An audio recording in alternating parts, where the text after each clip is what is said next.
कितनी विशाल है। इस संसार में हम देखते हैं, भले ही लोग ईश्वर, परमात्मा, खुदा, गॉड इन सब का रट लगाया करते हैं, लेकिन मनुष्य के पास ऐसी ताकत है कि सब की कल्पना कर करके वह मनुष्य के सामने उसकी प्रतिमूर्ति बनाता है और लोगों को कहता भी है कि ये ईश्वर हैं, ये परमात्मा हैं, ये खुदा हैं, गॉड हैं।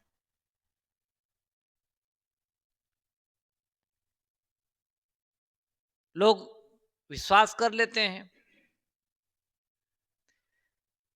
लेकिन ये सब किसकी कल्पना है? मनुष्य के मन की कल्पना है। अर्थात मनुष्य बहुत ताकतवर प्राणी है, जिसमें वाणी और कल्पना ये दो शक्ति अद्भुत है। पशुओं को देखें, पशुओं में ये शक्ति नहीं है, वे बोल नहीं पाते हैं, कल्पना ही नहीं कर पाते हैं। उनके पास काश ये जुबान होती और कल्पना करने की शक्ति होती, तो मनुष्य का जीना जो है दूभर हो जाता, पशुओं से मनुष्य हार जाता। और पशुओं के प्रति जो अपराध करता है मनुष्य,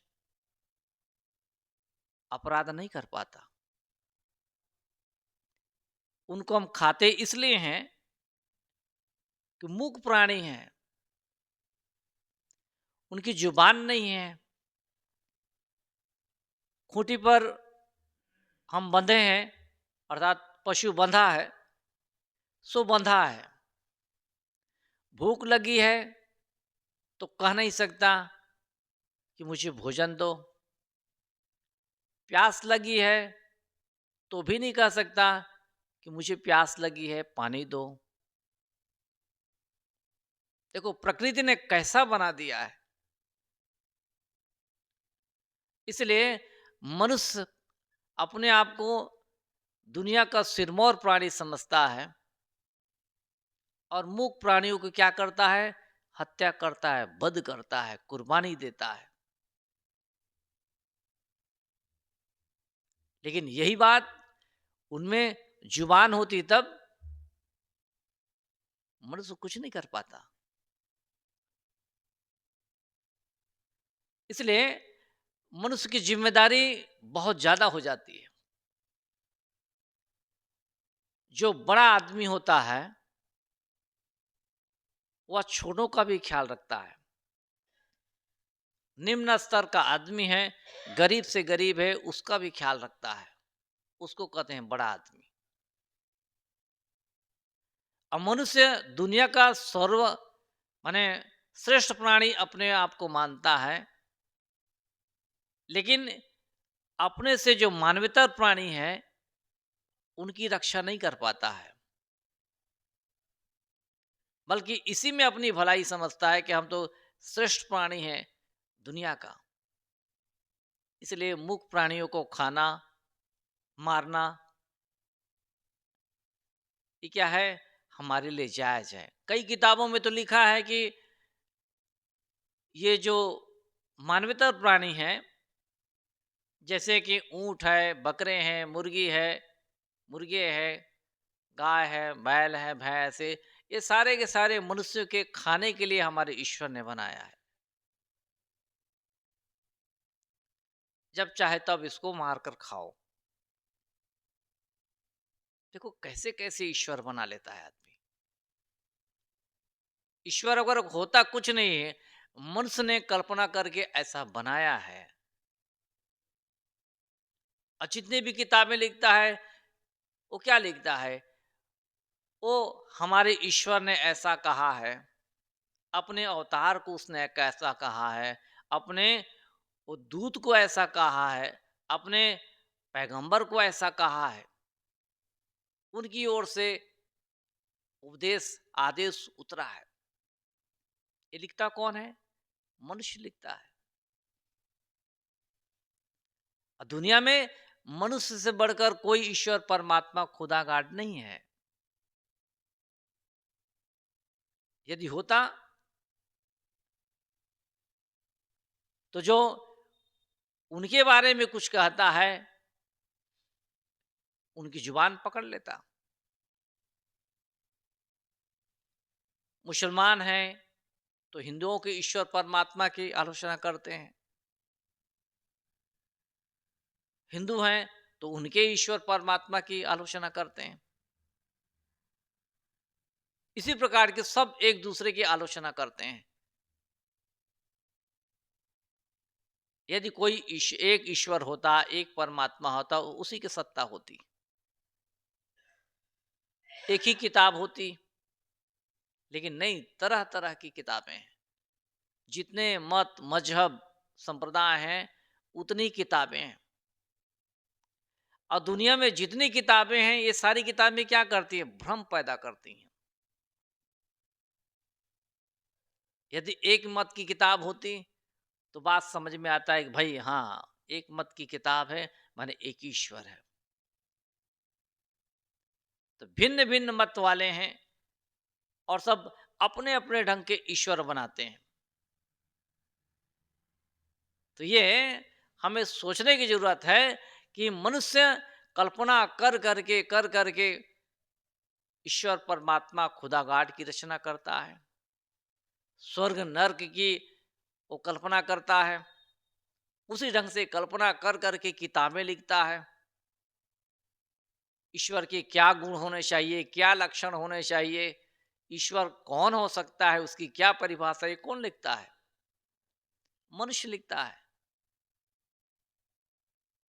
और मनुष्य इतना सर्वोपरि प्राणी है, लेकिन फिर भी मनुष्य इसको कहता है, मनुष्य अपने आप को तुच्छ कहता है कि हम उसके सामने कुछ नहीं है। जो कुछ है वो ईश्वर ही है, परमात्मा ही है, खुदा है, गॉड है। देखो लोगों को कैसा मने ये चाशनी पिलाई गई है, कैसी चाशनी पिलाई गई है, लोग वही नाम रटते हैं। कुछ कहेंगे तो दिखाएंगे तो हमारे किताबों में लिखा है। अरे किताब किसने लिखा है? इसको समझो पहले।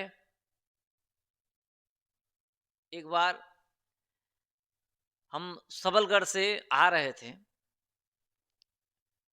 तो ग्वालियर स्टेशन पे बैठे हुए थे। एक ईसाई पादरी आया, प्रचारक था। किनारे में हमारे साथियों के बैठ गए और धीरे से चर्चा करने लगा। और फिर मेरे साथियों ने कहा कि भाई ए हमारे साहब से मिलिए। तो मेरे निकट आ गए। फिर कहने लगे, आप जानते हैं? तो मैंने कहा क्या? इस दुनिया को किसने बनाई है? मैंने कहा तो मुझे पता नहीं है। तो क्या है कि ईशा ने बनाई है, ईशा ने, यीशु ने बनाई है। तो मैंने कहा कि आपको कैसे पता? कहा कि हमारी किताबों में लिखा है। तो मैंने कहा ऐसा तो कोई भी लिख सकता है भाई। हिंदुओं की किताबें में लिखा है कि भाई हमारे परमात्मा ने दुनिया बनाई है। कुरान में भी लिखा है कि भाई हो जा कह दे तो दुनिया हो गई। इसमें क्या बड़ी बात है? तो कहे नहीं नहीं नहीं, कहे कि आप विश्वास नहीं करते तो दिखा दूं। तो बैग का चैन खोला और उसमें से पवित्र बाइबल निकाला। मैंने कहा रहने दीजिए, इसको रहने दीजिए। मैंने कहा ये किताब कौन लिखता है जानते हैं? मैंने कहा मनुष्य लिखता है। कोई ऐसा प्रभु नहीं आता है, कोई ईशा नहीं आता है जो किताब लिखता हो। कोई ऐसा परमात्मा नहीं है जो किताब बनाता हो, जो कुछ भी बनाता है मनुष्य बनाता है। मनुष्य परमात्मा है।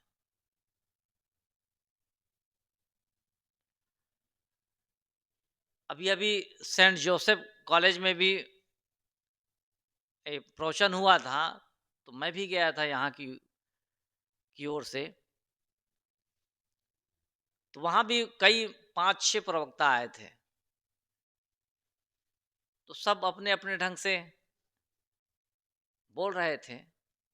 मेरा नंबर पहले लगा। तो उन्होंने कहा कि अपने ढंग से बोलिए आप, सदगुरु कबीर माने कबीर साहब का क्या विचार है? तो मैंने अपने ढंग से कहा। तो लोग मानते हैं कि ये दुनिया कभी नहीं थी और कभी नहीं रहेगी। दुनिया किसी ने बनाई है। इसमें अपने-अपने परमात्मा को जोड़ देते हैं। लेकिन पूछा जाए तर्क से कि पहले बीज आया कि पहले वृक्ष आया? पहले मुर्गी आई या फिर अंडा? तो आदमी कहता है नहीं, नहीं, नहीं पहले बीज हुआ। तो बीज कैसे हो गया भाई? बिना वृक्ष के बीज थोड़ी हो गया। कहने लगे पहले वृक्ष हुआ तो बिना बीज के कैसे हो गया? फिर कहा कि नहीं, नहीं पहले अंडा हुआ तो बिना मुर्गा के कैसे अंडा हो गया? आदमी चक्कर में खा जाता है। कोई उत्तर नहीं किसी के पास। जो कहते हैं कि ईश्वर हमारे परमात्मा ने बने, हमारे खुदा ने, हमारे गॉड ने, किसी के पास उत्तर नहीं है। ये दुनिया अनादिकाल से है, प्रवाह रूप अनादि है। जिस प्रकार से बीज से वृक्ष, वृक्ष से बीज, इसी प्रकार से ये दुनिया सब समय है। ये कोई ऐसा नहीं है कि किसी हम क्या कहते हैं दुकान से खरीद कर सामान लाए हैं और दुनिया बना लिए। ऐसा नहीं होता है। लेकिन अजीबो-गरीब की कल्पना है मनुष्यों के पास। और ये मत मजहब वाले तो और मत पूछिए। तो कहने का मतलब ये है, मनुष्य से बढ़कर इस संसार में कोई भी प्राणी ऐसा नहीं है जो ईश्वर हो। ईश्वर है तो प्रकृति का नियम है। प्रकृति में जो तत्व हैं, उन तत्वों में उनके गुण धर्म अपने उनमें निहित हैं और उन्हीं से क्या है दुनिया का संचालन होता है। ऐसा नहीं है कि पानी में कोई ठंडकता डाल दिया हो। पानी का गुण ही है ठंडकता। अग्नि का गुण ही है उसमें दाहक शक्ति, प्रकाश की शक्ति, वो गुण ही है। वायु में कोमलता है, पृथ्वी में कठोरता है, ये तो अपने गुण है। कोई कहे कि नहीं हमारे ईश्वर ने बनाया, तो भाई इसमें गुण किसने डाला उसका? तो कहने का मतलब है जितने मनुष्य उतनी प्रकार की उनकी कल्पना। इसलिए हमें समझना चाहिए एक मंदिर है, मंदिर मनुष्य बनाता है। और मंदिर में जो मूर्तियां पधारी जाती हैं वो मनुष्य बनाता है। मनुष्य उसकी प्राण प्रतिष्ठा करता है। मनुष्य उस मंदिर में जाता है पूजा करने तो घंटी हिलाता है। मनुष्य ही आरती करता है, मनुष्य ही प्रसाद चढ़ाता है और मनुष्य ही उसको लेता है पुजारी के रूप में। मनुष्य ही बांटता है और मनुष्य ही लेता है। ये सब भगवान नजर नहीं आते हैं। कहते हैं तो मनुष्य है ये। तो परमात्मा और भगवान कहाँ है भाई? जिसके लिए तुम तपस्या कर रहे हो, जिसके लिए तुम मंदिर बना रहे हो, कहाँ है वो? जैसे राम का मंदिर हमने बनाया, राम लक्ष्मण सीता का। राम लक्ष्मण सीता कौन है? ये तो मनुष्य ही ना है। कृष्ण कौन है? मनुष्य है। ईशा मोहम्मद कौन है? मनुष्य है। सारे तो मनुष्य हैं। ब्रह्मा विष्णु महेश का तो ये भी मनुष्य के आकार में तो मनुष्य ही है। इनके अलावा कहाँ है और? तो मनुष्य जो है अपने मन से ऐसी ऐसी कल्पना करता है कि अपनी कल्पना में ही वो उलझ जाता है और परेशान होता है। तो उसी प्रकार से जैसे कोसा का कीड़ा होता है, अपने ही मुख से रेशे निकालता है, रेशम निकालता है, और रेशम निकाल कर वो क्या बनाता है? कोसा बनाता है, और उसी के अंदर कैद हो जाता है। इतना ही नहीं, कोसा निकालने वाले आते हैं, ले जाते हैं और उसको उबाल देते हैं पानी में। कोसे का कीड़ा मर जाता है, उसमें से रेशम निकाल लेते हैं। इसी प्रकार से मनुष्य जो है कल्पना कर करके क्या है, अपने को उसी में बांध लेता है, उलझ जाता है, और उस कल्पना से निकलने का उसे रास्ता नहीं मिलता है। ईश्वर, परमात्मा, खुदा, गाड, देवी देवता, भूत प्रेत, ये कौन करता है? ये मनुष्य की कल्पना है। कल्पना कर करके लोगों ने इतना जखीरा माने रख दिया है कि आदमी इसी में उलझा रहता है। भूत प्रेत, देवी देवता, भला बताइए, इतना जो सर्वोपरि हम प्राणी कहते हैं, मनुष्य कहते हैं, ये भूत से डरता है। भूत क्या चीज है? ये मन की कल्पना है। प्रेत क्या चीज है? कहा जाता है प्रेत वह जो चला गया, वो प्रेत हो गया। भूत समय बीत गया उसको कहते हैं, जैसे भूतपूर्व मंत्री कहते हैं, उस मंत्री से हम नहीं डरते हैं। अभी हैं भूतपूर्व सरपंच, उस सरपंच से हम नहीं डरते हैं। भूतपूर्व शिक्षक, उस शिक्षक से नहीं डरते। लेकिन भूत प्रेत देवी देवता से आदमी इतना डरता है, इतना डरता है कि मत पूछिए। एक बार गर्मी के दिन थे। एक दिन ऐसा हुआ, अक्सर लोग जो है गर्मी के दिनों में आंगन में भोजन किया करते हैं, क्योंकि गर्मी रहती है। तो एक परिवार ऐसे आंगन में भोजन कर रहा था। अचानक अंधेरा हो गया था। अचानक जहां पर वो भोजन कर रहे थे, वहीं पर बड़ा सा ढेला गिरा, बड़ा सा ढेला। एक नहीं, तीन चार ढेले गिरे अगल बगल। उनको लगा नहीं, लेकिन अगल बगल गिरे। उन लोगों ने सोचा कि होना हो भूत होगा, और धड़ाधड़ और भी तीन चार ढेले गिर गए। भयभीत हो गए। अब क्या है, उस घर में रहना उन्होंने बंद कर दिया कि हमको ये भूत हमको परेशान करता है। अब कहाँ रहने लगे? अपने भैया के घर पूरा परिवार जाके रहने लगे। एक दिन उनके मन में हुआ, आप देखेंगे भाई, ये कौन आदमी है? ये भूत है कि क्या है? जब चुपके से देखा गया, हाँ, तो एक आदमी जो है झोले में वो बड़ा बड़ा ढेला लेकर वो भर कर ऊपर में चढ़ा है। उतरने के लिए कहा गया तो उतर नहीं रहा था डर में। जब उतरा, उसकी पहचान हुई, तब समझ में आया कि भूत नहीं था, ये बड़ा भूत था। तो देखिए, आदमी डराता है इसको। भूत में कोई हाथ पैर नहीं होते। भूत के भी परिवार होते होते तो उनका भी धंधा पानी होता। खेती बाड़ी होती, बाल बच्चे होते, लेकिन भूत प्रेत के दिखते नहीं है। बाल बच्चे नहीं होते, खेती बाड़ी नहीं होती है, घर आंगन नहीं होता है,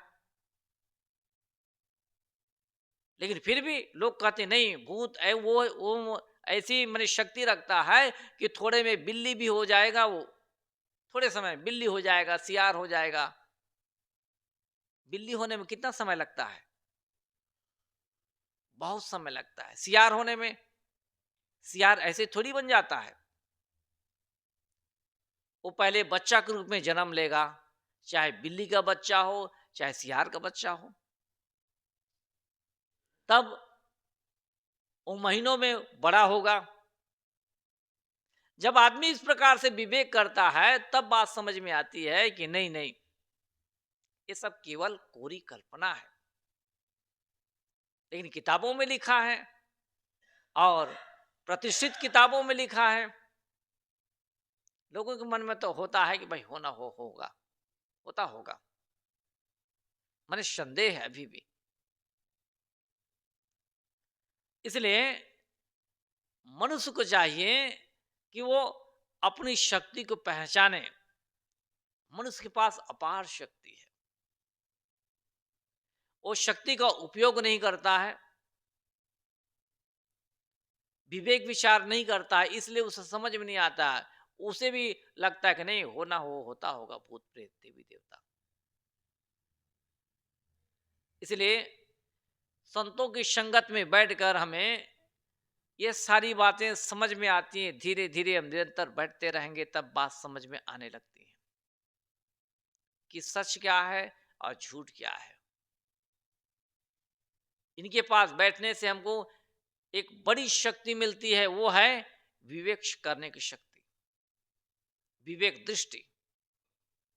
जिस दृष्टि को प्राप्त करके हम समझ जाते हैं कि ये गलत है या सही है, अच्छा है या बुरा है। किताबें हैं, किताबें, ऐसा नहीं है कि किताबें जो लिखी गई हैं सब के सब सही हैं, उसमें बहुत सारी बातें हैं जो गलत हैं। क्योंकि कच्चा पक्का मन वाला आदमी ही तो लिखा है किताब, उसमें भी कई गलतियां होंगी। लेकिन हम मानते हैं कि नहीं, ये तो त्रिकालदर्शी ने लिखा है, इसमें कोई गलती नहीं होगी, और उस पर विचार करना भेजा है, बेकार है, ऐसा हम मानते हैं। जबकि कोई भी व्यक्ति कोई भी बात कहता है, उस पर विचार करने में क्या पाप है? कोई पाप नहीं है। हम बाजार जाते हैं, वस्तुएं खरीदते हैं, विवेक विचार करते हैं, वस्तुएं ठीक हैं कि नहीं है, महंगी है, सस्ती हैं, अच्छी हैं या फिर अच्छी नहीं है। हमको जचता है तब लेते हैं, नहीं जचता है नहीं लेते हैं। तो ये कोई पाप थोड़ी है। इसी प्रकार से मनुष्य कोई बात कहता है, हमारे महापुरुष कहते हैं, तो भी महापुरुषों की बातों पर विचार करना कोई पाप नहीं है। विचार करने से और भी अच्छा है कि बात पुष्ट हो जाती है। तो मैं कह रहा हूं, मनुष्य के पास अपार शक्ति है, वह है मन और वाणी। मन से चिंतन मनन करके, कल्पना करके एक छोटी सी बात को वो विस्तार रूप दे सकता है। और उसका विस्तार क्या है? 4 वेद, 6 शास्त्र, 18 पुराण, ये जितने भी धर्म ग्रंथ बने हैं, ये मनुष्य के मन की कल्पना है। इसी के आधार पर सारे ग्रंथ बने हैं। और फिर भी हम मनुष्य को क्या कहते हैं? ये तुच्छ है, ये कुछ नहीं जानता है। वो जानता है, ऊपर वाला ही जानता है। कितनी झूठी झूठी बात हम फैला के रखे हैं और लोगों को उलझा के रखे हैं। अब उन्हीं बातों को लोग मानते हैं कि नहीं, ये बात सही है। अब इन सब का परिणाम क्या होता है? जीवन भर अज्ञानता में जीवन जीना, भ्रम में पलते रहना, भ्रम का पोषण करना। ये क्या है? ये मनुष्य की प्रवृत्ति बन जाती है। इसलिए मनुष्य का जीवन मिला है तो कम से कम मनुष्यता को समझना बहुत जरूरी है, अपनी शक्ति को समझना जरूरी है। सदगुरु कवि ने कहा है, मानुष जन्म दुर्लभ है बहुर न दूजी बार, पक्का फल जो गिर पड़ा बहुर न लागे ठार। मनुष्य का जन्म बहुत दुर्बल है, दुर्लभ है, और एक बार मिला है तो कोई जरूरी नहीं है कि दूसरी बार भी ये मनुष्य का जन्म मिले। जिस प्रकार से पेड़ पर से पका हुआ फल गिर जाता है और उसी डगाल पर पुनः नहीं लगता, इसी प्रकार से मनुष्य का जीवन है, एक बार चला गया तो कोई जरूरी नहीं है कि फिर आपको दोबारा ये मनुष्य का जीवन ही मिले। किसी भी योनि में ये जीव शरीर धारण कर सकता है। इसलिए वर्तमान में मनुष्य का जो जीवन मिला है, जिनमें अपार संभावनाएं हैं, इसमें हम अपना कल्याण कर सकते हैं और दूसरे का भी कल्याण कर सकते हैं। ये ऐसी शक्ति है, ऐसा साधन है, चाहे तो हम अपना कल्याण कर सकते हैं और चाहे तो दूसरे की सेवा भी कर सकते हैं। लेकिन कब? जब मनुष्य के जीवन को समझेंगे भली प्रकार से, तब। मनुष्य के जीवन से दो काम होता है, एक काम होता है अपना सुधार और दूसरा काम होता है दूसरों की सेवा। ये तो काम हमारे जीवन में हमारे लिए महत्वपूर्ण है। दूसरों की सेवा इसलिए होनी चाहिए कि वो मनुष्य है, यहां तक ये पशु है उसकी भी सेवा होनी चाहिए, मेरे समान ही है वो। अर्थात जैसा मैं हूं वैसा वो भी है। जिस प्रकार से सुख दुख मुझे अनुभव में आते हैं, उसी प्रकार से उसको भी सुख दुख अनुभव में आते हैं। जिस प्रकार से मेरे जीवन कल्याण में दूसरों की मदद की जरूरत पड़ी है, उसी प्रकार से मेरा भी कर्तव्य होता है कि मैं भी दूसरों की मदद करूं, दूसरों का सहयोगी बनूं। जिस प्रकार से दूसरों के सहयोग से मेरा कल्याण संभव हुआ है, उसी प्रकार से मेरा भी कर्तव्य है कि मैं दूसरों की मदद करूं, दूसरों का सहयोग करूं, जिससे कि वह भी अपना कल्याण कर सके। जब ऐसी भावना होती है तब जीवन जीने का आनंद है, अन्यथा कोई आनंद नहीं। तो हमें क्या समझना है अपने आप को? मान लीजिए हम समझते हैं कि दुनिया का सर्वश्रेष्ठ प्राणी हम हैं, तो हमारा कर्तव्य होता है कि मानवेतर प्राणी हैं, छोटे से छोटे शरीर वाले भी हैं, उनकी भी हम रक्षा करें, उनको भी जहाँ तक बन सके कुचलने से, उनकी हिंसा करने से, हमारे पैर में दब जाएं, इससे हम बचाने का प्रयास करें। शरीर भले ही मानवतर प्राणी का है, लेकिन उस शरीर में जो निवास करने वाला जो तत्व है वो चेतन जीव है। मनुष्य शरीर में चेतन जीव है और चींटी के शरीर में चेतन जीव है, दोनों बराबर है।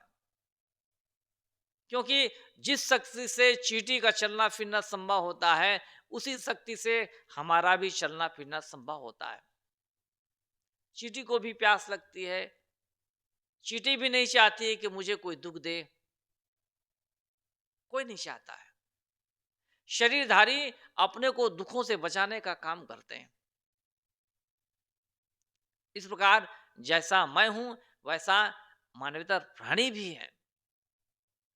जब ऐसा हमारा भाव शुद्ध होता है मानवतर प्राणियों के लिए भी, तब हम समझ जाएं कि हमारा चित्त जो है निर्मल है। निर्मल चित्त का ये हमारा जीवन हम जी रहे हैं। ऐसा जब हमारा चित्त निर्मल हो जाता है तब जीवन जीने का आनंद है। जिस प्रकार से साफ दर्पण में हम अपने चित्र को अपने सकल सूरत को भली प्रकार से देख सकते हैं, उसी प्रकार से निर्मल चित्त में हम अपने आप को समझ सकते हैं और दूसरों को भी समझ सकते हैं। तो यही मनुष्य शरीर पाने का फल है।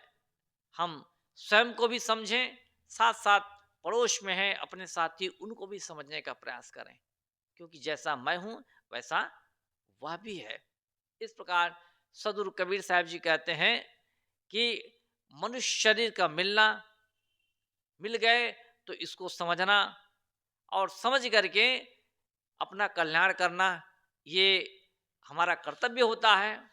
यदि हम ऐसा जीवन नहीं जी पाते हैं तो उसी प्रकार से ये शरीर खत्म हो जाएगा, जिस प्रकार से पेड़ से पका हुआ फल जमीन पर गिर जाता है, पुनः पेड़ पर नहीं लगता है।